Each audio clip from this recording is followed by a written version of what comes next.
It's time now for some Project Economy news, and one of the saving graces in this economic recession was timeshare units.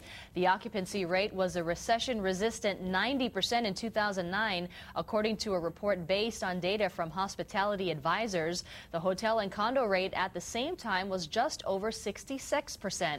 There are more than 8,600 timeshare units in Hawaii, and here to talk about this very key aspect of our visitor industry is Howard Nussbaum of the American Resort Development Association. Good morning, and thank you so much for joining us. Good morning. It's great to be here.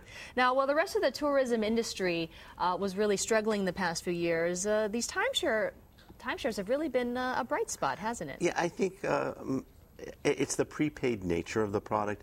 Because our consumers have already paid for their vacation, whether there's a hurricane, whether there's a 9/11, whether there's a downturn in the economy, they're still going to come.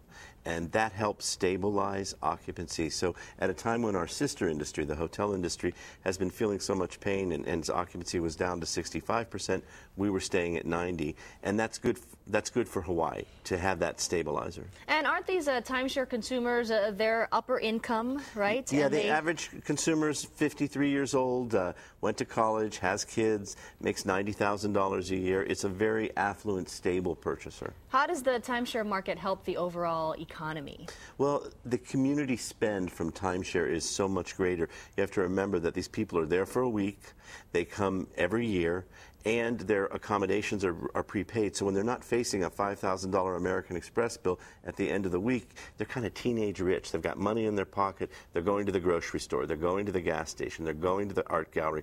A lot more off-property community spend, which is so important for Hawaii. And there's a big misconception in the timeshare market in that it does not compete with the regular visitor industry, right? No, not at all. We're the part hotel of that. industry. We're part of that industry. You know, if you look who's developing here, Marriott, Hyatt, Hilton, Disney, Wyndham. These are major hotel chains. We have the same parent. We're siblings, and we support each other. What's good for timeshare is good for hotels. What's good for hotels is good for timeshare.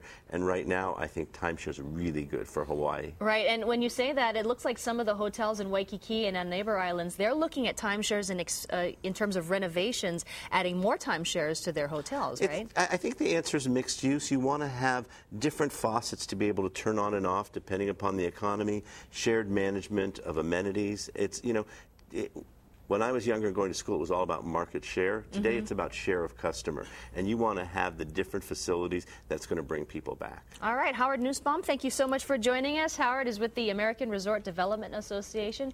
Very interesting information this morning.